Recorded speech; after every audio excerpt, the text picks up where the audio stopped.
everyone. Good evening. You're watching The Money Show on ET. Now, we just had an in-depth discussion on the expectations on the tax front with Deloitte. And now we'll talk about what this budget could do to your mutual fund portfolio, or what any of the budgets do to your mutual fund portfolio. Should you be worried? Should you rejig? Should you tweak your strategy? Well, we'll talk about all that and more with Mr. Anil Rego of Right Horizons. Mr. Rego, thank you so much for joining us on The Money Show. With all of us sitting with our funds, with our portfolio, which may be set for different goals, maybe for retirement, for a child's education, etc., etc. Do these annual union budgets matter? I mean, how does a union budget essentially impact mutual funds and, a portfolio? See, normally an event like a budget is important for the markets, and such events end up, you see large market moves both on the downside and on the upside. So events like the budget are definitely important.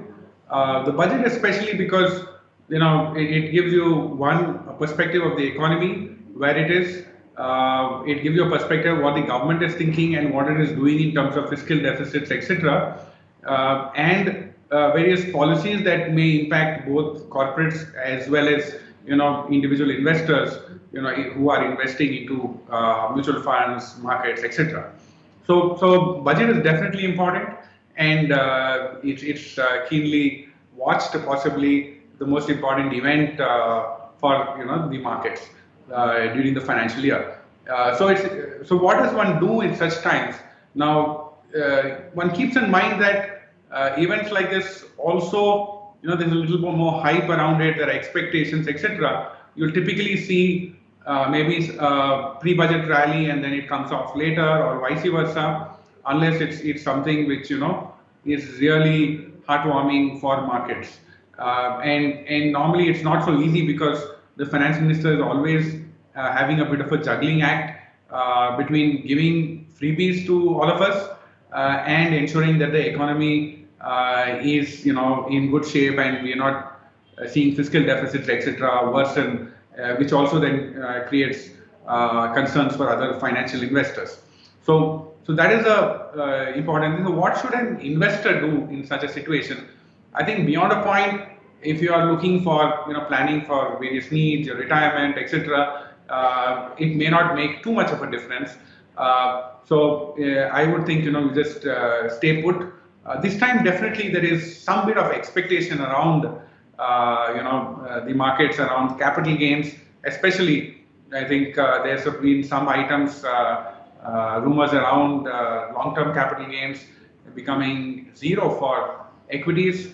Okay, so there is some bit of I think push and pull around even debt funds. Can it become 2 years instead of 3 years? So there are expectations. And I think possibly markets would react positively to it. And if something like that comes out, of course, the issue that you have with expectations is that once you have expectations, it is not fulfilled, then you may just with nothing changing as well, you may see downturns and you may see markets fall and correct. So that's the thing to be cautious about. So basically on the budget day, yes, you see really wild swings, come by in the markets. There's a lot of volatility. But when it comes to a mutual fund, essentially, as we know, it's for long-term investing, right? I mean, when you have an SIP, you invest maybe at the 1st of every month, at the 5th, at the 10th of every month. So whatever the volatility there is, your mutual fund and your SIP usually absorb it and even it out over that time period. So then, Mr. Rego, should I really be worrying so much about this 1, 2, 5-day volatility that you may see either in the run-up to the budget or post that from an equity mutual fund standpoint? See, if you're a disciplined investor, then you actually don't have to be bothered too much about it, because what we suggest to investors as well, if you're doing your SIP and you're making your phased investments, you are looking at your asset allocation, ensuring your asset allocation is within those limits. Then I think there's nothing much to bother and you should keep it aside. But it could happen that announcements which change the structure of things. So maybe post the budget, maybe good to just do a review, and because sometimes you may find that tax taxation changes, right? So if growth versus dividend, for example, just to give you an example, there's some change in taxation and one becomes favorable versus the other becomes unfavorable. You may need to tweak around, how you invest so that you're taking maximum advantage of the taxation. All right. Well, that's on the equity mutual fund bit. But I suppose, Mr. Rego, when it comes to debt mutual funds, and we have seen this in the past as well, there have been really wild swings on the NAV when yields have moved the needle. Now, as opposed to, your equity mutual funds, debt mutual fund holders are still relatively short-term holders and short-term investors in the market. So maybe, and especially liquid funds, right? I think if you do invest your money in a liquid fund, maybe you should perhaps keep your eye out on how that yield needle is moving. So should perhaps those guys who are investing in the fixed income side pay a little more close attention to the union budget?